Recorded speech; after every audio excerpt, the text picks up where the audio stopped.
নমস্কার বন্ধুরা। গতকাল ভারতের মার্কেট বন্ধ হয়ে যাওয়ার পর ভারতের একটি গুরুত্বপূর্ণ ডেটা পাবলিশ হয়েছে, যেটা হচ্ছে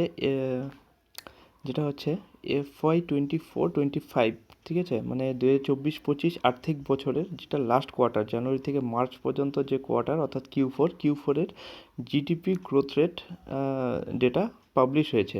তো সেটা কত ছিল?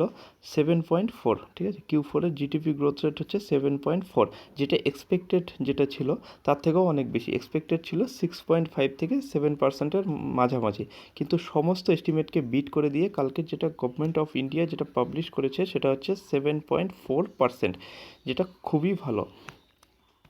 কিন্তু এটাও আমাদের মাথায় রাখতে হবে যে 2024-25-এর যে ওভারঅল যে জিডিপি, সেটা মানে ইয়ারলি যেটা জিডিপি সেটা কিন্তু 6.5%। হ্যাঁ, যেটা কিন্তু লাস্ট 4 ইয়ার্সের লো। 4 ইয়ার্সে আমরা দেখেছি প্রায় 9%-এরও উপরে জিডিপি গ্রোথ রেট ছিল, কিন্তু সেখান থেকে এসে দাঁড়ালো 6.5। কিন্তু তবুও ঘাবড়ানোর কিছু নেই। অন্যান্য অনেক যে দেশ আছে তার থেকেও এটা অনেক বেশি।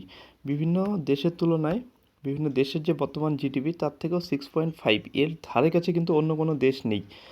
ঠিক আছে। আর তার মানে আমরা এখনও কিন্তু ফাস্টেস্ট গ্রোয়িং ইকোনমির যে আমাদের যে উপাধিটা, সেটা কিন্তু আমরা এখনও আমাদের কাছে ধরে রাখতে পেরেছি।